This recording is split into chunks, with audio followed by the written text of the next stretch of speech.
오늘 마가복음 12장 말씀 함께 나누도록 하겠습니다. 예수님은 이제 비유로 계속해서 말씀하고 계신 것을 알 수가 있습니다. 달란트 비유도 있고요. 우리가 잘 아는 열처녀 비유도 있고 문화 비유도 있고 겨자씨 비유도 있고 여러 가지 비유를 통해서 말씀을 하셨습니다. 그런데 때로는 이 포도와 포도나무의 비유를 하실 때가 있습니다. 오늘은 이제 포도나무의 비유이고요. 때로는 포도나무가 아니라 포도원의 비유죠. 포도원 또는 포도나무에 관한 비유를 또 하실 때도 있었고요. 예수님은 이 자신의 하시는 일, 또 하나님의 나라 일을 이 농사에 비유하기를 즐거워하셨습니다. 이제 오늘도 보면은 포도원, 또 포도 농사를 얘기하는 거죠. 근데 농사에는 땅이 있고요. 그리고 또 그 일구고 씨 뿌리는 농부가 있고, 그리고 이제 그 시간이라는 게 필요하죠. 시절이 있고 시절을 따라 이제 결실하는 일이 있습니다. 이런 그 농사의 일에 있어서 그 일을 경영하는 주인, 농장의 주인이 하나님이시다 하는 것이죠. 하나님 나라 농장의 주인이 이제 하나님이신 거죠. 이 포도원의 주인이 바로 하나님이시고 또 예수님이십니다. 이 보면은 주인이 모든 여건을 다 마련하고 열매를 맺게 하신다는 것을 알 수가 있습니다. 씨를 뿌리고 거름을 주고 새들을 이제 그 자라는 것을 방해하는 새들을 쫓아내고 또 많이 기다려야 되죠. 추수를 기다리는 거죠. 비바람이 불고요. 눈보라가 이제 치는 그런 시절을 이제 견뎌야 되는 일이 있는 거죠. 오늘 이렇게 비가 많이 오잖아요. 비가 오면 이제 말랐던 이제 식물들이 이제 살아나고 또 물이 많이 이제 공급이 되죠. 결국은 이 비가 하는 역할 중에 중요한 역할이 뭐냐면 열매를 맺게 하는 역할이라는 거죠. 그런 것처럼 이제 그런 비도 있고 또 이제 비바람이 불어치고 또 눈보라가 불어치고 그러면 이제 그런 시련의 계절을 지나서 이제 열매를 맺죠. 오늘 보면 이 소출이라는 말이 있습니다. 1, 2절에 보니까 예수께서 비유로 그들에게 말씀하시되 한 사람이 포도원을 만들어 산 울타리로 두르고 줍자는 틀을 만들고 망대를 지어 농부들에게 세를 주고 타국에 갔더니 때가 이르매 농부들에게 포도원 소출 얼마를 받으려고 한 종을 보내니. 이 포도원 소출이라는 것이 영어로는 fruit, 열매죠. 열매를 이제 받으려고 한 종을 보냈다. 먼저는 포도원을 만들고요. 산 울타리를 두르고 즙자는 틀. 이게 포도를 만들 때는 이 틀 속에 즙을 짜는 이제 그런 기구가 있죠. 그래서 그 와인 프레스라 그래서 그 즙을 짭니다. 즙을 짜는 이제 틀을 만들고 망대를 다 지어놓고 농부들에게 새로 주고 이제 타국에 간 거죠. 새로 주고 타국에 가서 완전히 떠난 게 아니라 잠시 이제 그 농부들이 어떻게 일을 하는가 이제 보시려고 또 뒤에서 도와주시려고 떠나 있다는 거죠.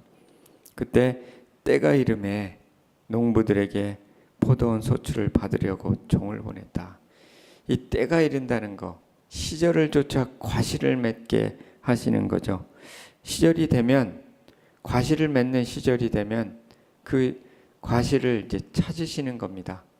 여기 보면은 때가 되면 열매를 맞도록 다 조성하시고 그리고 계속해서 열매를 맺도록 도우시고는 때가 되면 열매를 찾으시는 하나님이시라는 거죠. 시편 1편에도 나오잖아요. 시절을 쫓아 과실을 맺으며, 이제 복 있는 사람이 뭐냐면 시절을 쫓아 과실을 맺는 사람입니다. 악인은 그 과실을 못 맺는 사람이라는 거죠. 그래서 하나님은 우리로 하여금 하나님 자녀에게서 열매를 찾으신다는 겁니다. 열매를. 무슨 열매를 찾으실까 하는 거죠. 성경을 읽게 보면 여러 가지 열매들이 나옵니다. 이사야 32장 17절에 보니까 공의의 열매는 화평이요. 그러니까 화평의 열매를 이제 찾으신다는 거죠. 하나님과 화평하고 우리 안에도 화평하고 다른 사람들과도 화평한 이 평강의 열매를 찾으시고요. 이사야 3장에 보니까 행위의 열매를, 복 있는 의인에게는 복이 있으리라. 그들이 행위의 열매를 먹을 것이요. 의인은 믿음으로 사는 사람인데 그 행위의 열매를 먹는다는 겁니다. 하나님의 말씀을 믿고 순종한 그 열매, 지금 순종의 열매를 먹는 거고요. 순종의 열매를 찾으시는 거죠. 또 이사야 10장에 보면은 이 마음의 열매가 있다는 겁니다.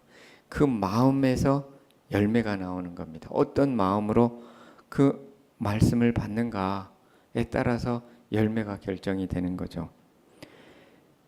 이사야에는 이 열매 얘기가 참 많이 나옵니다. 57장에는 입술의 열매라는 말이 있습니다. 그 입술이 어떤 말을 하느냐에 따라서 열매를 맺는다는 거죠. 하나님께서 우리에게 입술의 열매를 찾습니다. 마음의 열매를 찾고. 자, 한번 생각해 보세요. 우리가 마음에 지금 무슨 말을 하고 있는지. 이 마음에 가득한 걸 입으로 내거든요. 마음에 감사하는 사람은 감사의 열매를 맺는 거고, 마음에 찬양을 하는 사람은 찬양의 열매를 맺는 거고, 마음에 저주를 하는 사람은 저주의 열매를 맺는 겁니다. 마음에 판단을 많이 하면 판단의 열매를 맺는 거고요. 그래서 이 마음의 열매, 입술의 열매, 행위의 열매를 찾으시는 하나님이시라는 겁니다.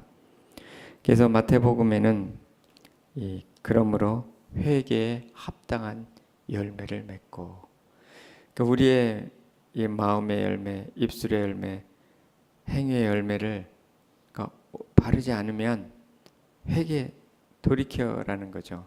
회개에 합당한 열매, 이 열매를 맺기 위해서는 회개해야 된다는 겁니다. 돌이켜야 된다는 겁니다.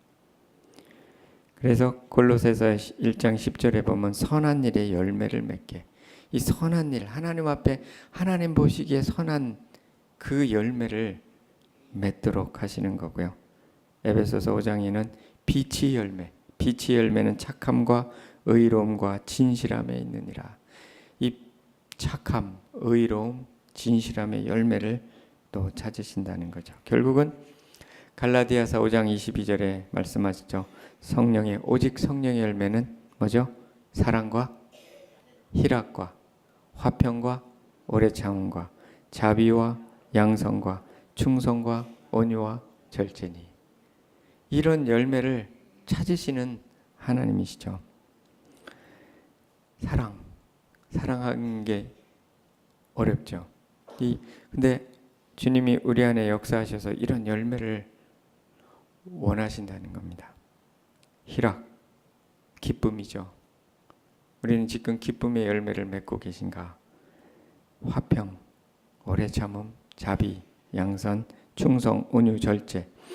이것이 주님 안에 하나님 나라의 포도원에서 맺기를 원하시는 열매들이다 하는 거죠.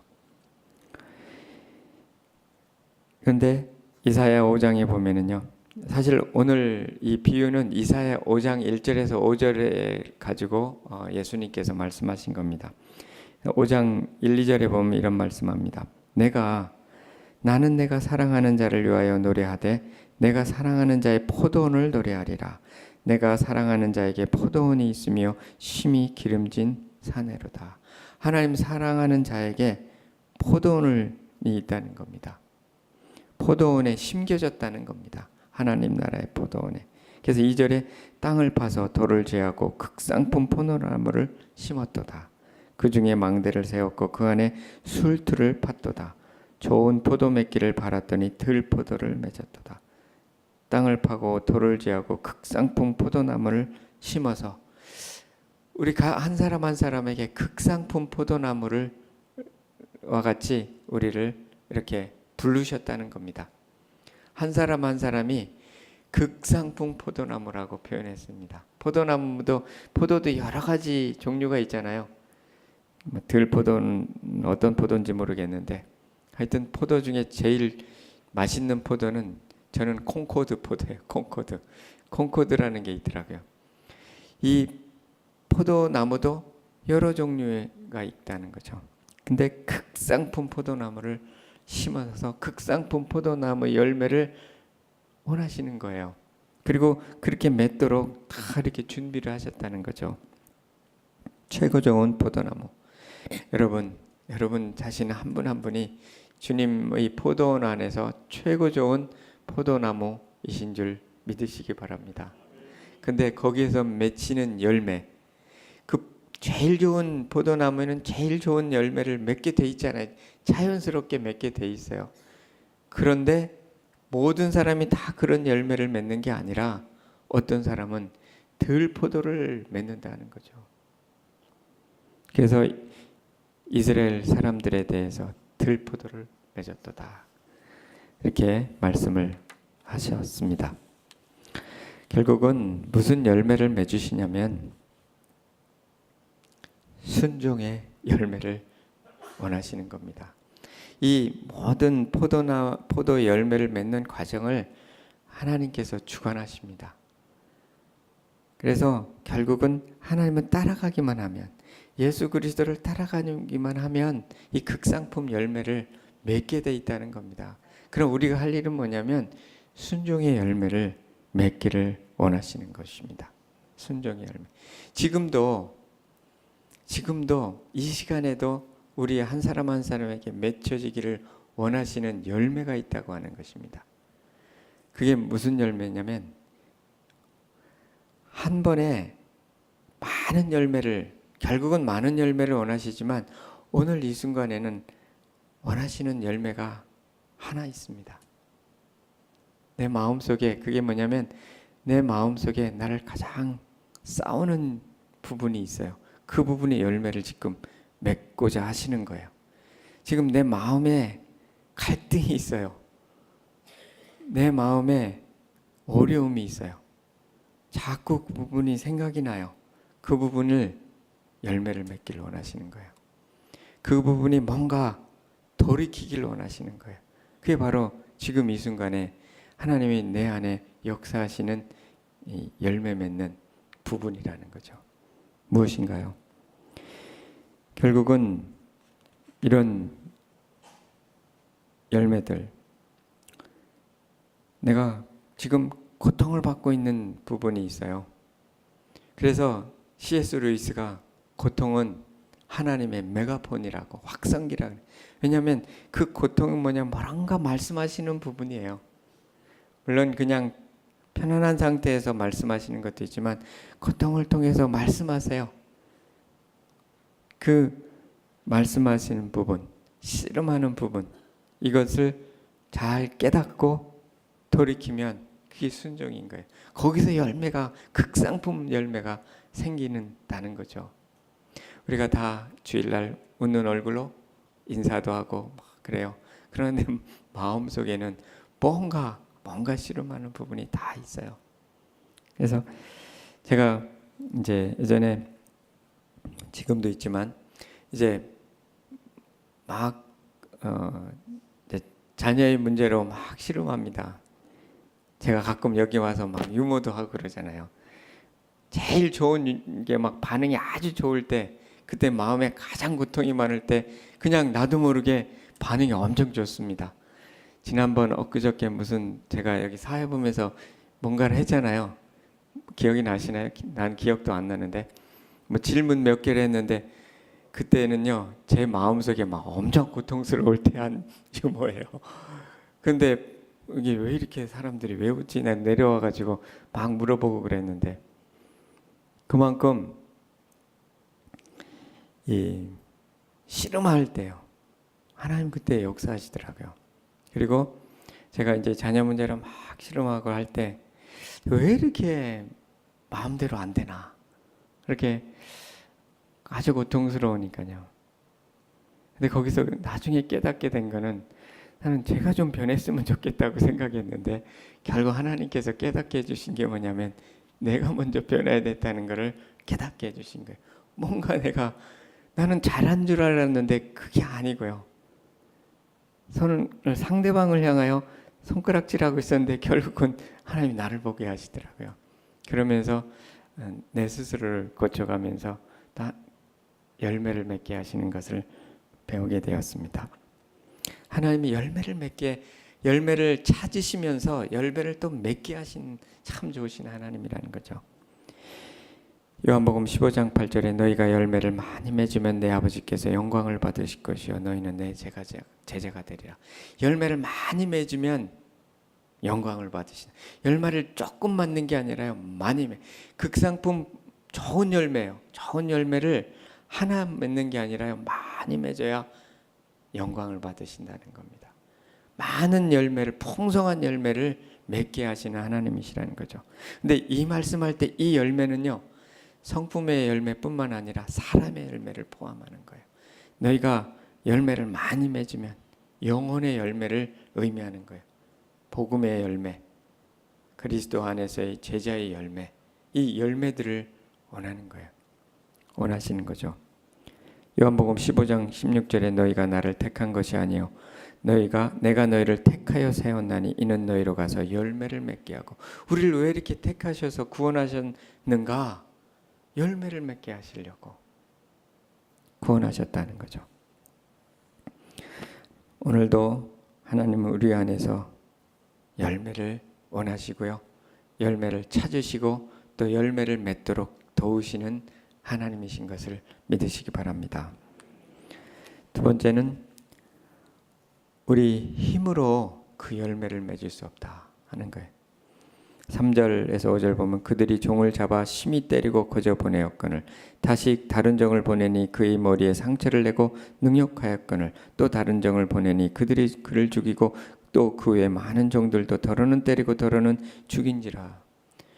하나님은 열매를 맺게 하시는데 이거 깨닫지 못해요. 그래서 열매를 이제 때가 돼서 종을 보내었더니 종을 잡아 때리고 죽이고 그렇게 하고 있는 거죠. 깨닫지 못하니까.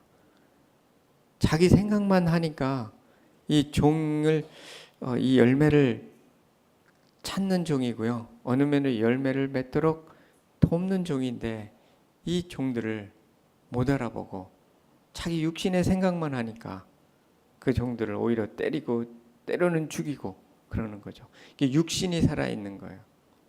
내 뜻이 너무 살아있는 거죠. 깨닫지 못하는 거예요. 선지자들을 많이 보냈거든요. 이스라엘 사람들에게. 딴 길로 가고 있으니까. 그래서 선지자를 보내고 여러 선지자를 보내잖아요. 성경에 보면 이사야도 보내고 예레미야도 보내고 호세아도 보내고 많이 깨닫지 못해요. 말씀을 하는데 깨닫지 못해요. 왜냐하면 그들이 자기 육신이 따라 자기 생각을 옳다고 주장하니까 깨닫지 못하니까 하나님 뜻에 반항을 하고 있으니까 종들을 때리고 죽이고 그렇습니다. 이 맥스 루케이도의 토비아스의 우물이라는 그런 책이 있는데 거기 보면은 토비아스라는 사람이 이제 이 작은 마을이 있어요. 그 마을에 이제 사막에 물이 없잖아요. 근데 거기에 우물이 있어요. 그 작은 마을에.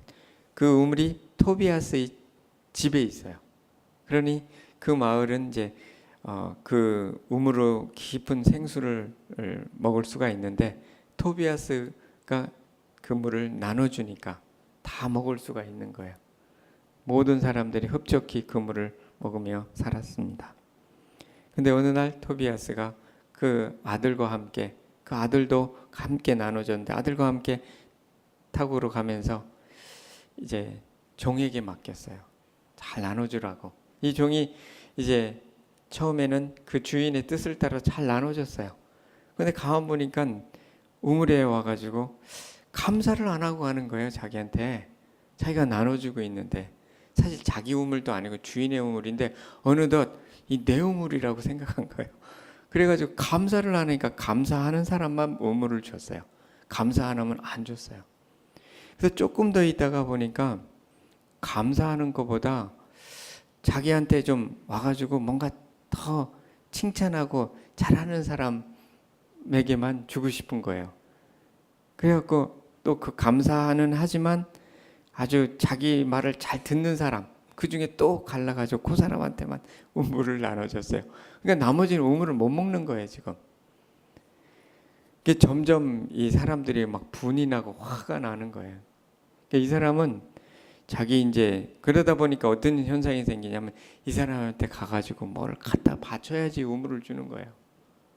사람이 이렇습니다. 이게 다 자기 게 아닌데 나눠줘야 되는데 이제 점점 자기 게 돼버리는 거예요. 자기 게. 그래가지고 자기한테 말 잘 듣는 사람 쉽게 해서 그런 말을 뭐래요? 꼬봉이요 꼬봉. 꼬봉한테만 주는 거예요. 이게 바로 인간이고요. 우리라는 거예요. 어느덧 주님과 동행하면서 일하면서도요. 이 감사를 나한테 안 한다고 화가 나는 거예요. 또 한 가지는 나한테 특별하게 뭔가를 안 해주는 거예요. 내가 주기 전에 받고 싶은 거예요. 자꾸. 그러니까 마음이 조금씩 변해가는 겁니다. 이렇게 좋은 건물도 주셨는데 처음엔 감사로 받는데 나중에는 감사하지 않는 거예요. 예, 그럴 수가 있는 거예요, 사람이. 그만큼 마음이 변합니다. 마음이 변하고 인간이 그렇다. 그래서 우리 인간의 힘으로 열매 맺을 수 없다는 것을 우리는 인정해야 됩니다. 그래서 결론은 뭐냐면 오직 예수 그리스도를 의지해서 열매를 맺을 수 있다. 6절 이하에 보면 이제 한 사람 남았으니 곧 그가 사랑하는 아들이라 최후로 이를 보내며 이르되 내 아들은 존대하리라 하였더니 그 농부들이 서로 말하되 이는 상속자니 자 죽이자 그러면 그 유산이 우리 것이 되리라 하고 이에 잡아 죽여 포도원 밖에 내던졌느니라. 포도원 주인이 어떻게 하겠느냐 와서 그 농부들을 진멸하고 포도원을 다른 사람에게 주리라. 너희가 성경에 건축자의 버린 돌이 모퉁이 머릿돌이 되었나니 이것은 주로 말미암아 된 것이요 우리 눈에 놀랍도다 함을 읽어보지도 못하였느냐 하시니라. 그들이 예수의 이 비유가 자기들을 가리켜 말씀하신 줄 알고 잡고자 하되 무리를 두려워 예수를 두고 가니라. 여기는 그 아들까지 보냈는데 마지막 그 아들을 죽였다는 얘기죠. 예수 그리스도가 바로 아들이죠. 이 예수 그리스도를 그들이 죽였습니다. 그런데 하나님은 이 예수 그리스도의 죽음을 사용하셔서 그들의 죄를 용서하시는 도구로 사용하셨습니다. 건축자의 버린 돌이 되셨는데 모퉁이 머릿돌이 되셨다. 버림받았는데 하나님 나라의 포도원의 가장 중요한 중추가 되었다 말씀하십니다. 예수 그리스도는 결국은 부활하셨죠. 부활의 첫 열매가 되셨고요. 생명의 열매가 되셨고요. 그래서 그리스도 안에 있는 사람은 이 부활의 열매, 생명의 열매, 성령의 열매를 맺을 수가 있게 된 것입니다. 예수님 때문에요. 이제는 기쁨의 열매, 감사의 열매, 순종의 열매를 맺을 수가 있다. 찬양의 열매를 맺을 수가 있다. 예수 그리스도를 믿을 때, 그리고 예수 그리스도께 이렇게 붙어 있을 때 맺을 수 있다는 거죠. 요한복음 15장 5절에 나는 포도나무여 너희는 가지라. 그가 내 안에 내가 그 안에 거하면 사람이 열매를 많이 맺나니 나를 떠나서는 너희가 아무것도 할 수 없습니다. 이게 주님께 꼭 붙어 있으면 그 예수님 안에 있는 풍성한 열매가 맺혀진다는 거죠. 생명이 공급이 되는 거고요. 아까 그 내 육신의 힘으로는 할 수가 없는 거예요. 토비아스의 우물의 그 주인처럼 점차 퇴색해가고 변색해가는 것이 인간이에요. 그러나 예수 그리스도께 나가고 우리의 마음을 돌이키면, 그리고 예수 그리스도께서 나와 이렇게 연결되고 있다는 그 사실만 알아도 우리는 다시금 열매를 맺을 수가 있다는 겁니다. 극상품, 최고의 극상품 포도나무의 열매, 그것을 주신다는 것이죠. 순종의 열매입니다. 예수님이 바로 포도나무이시고요, 우리는 그 가지라고, 우리가 그 안에 있으면 과실을 많이 맺게 된다고 말씀하십니다.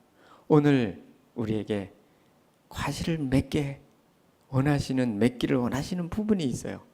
그 부분을 주님께 내어드리고, 예수 그리스도께 내어드릴 때 예수님께서 그 부분을 우리를 치유하시고 돌이키시고 그리고 열매 맺게 하실 줄 믿습니다. 오늘 내리는 비와 같이 예수 그리스도 안에서 성령을 통하여 생수를 공급하시는 분이신 줄 믿으시기 바랍니다. 이른 비와 늦은 비를 내려주시는 주님이심을 믿으시기 바랍니다. 이제 성령 안에서 풍성한 열매를 맺는 여러분 되시기를 소원합니다.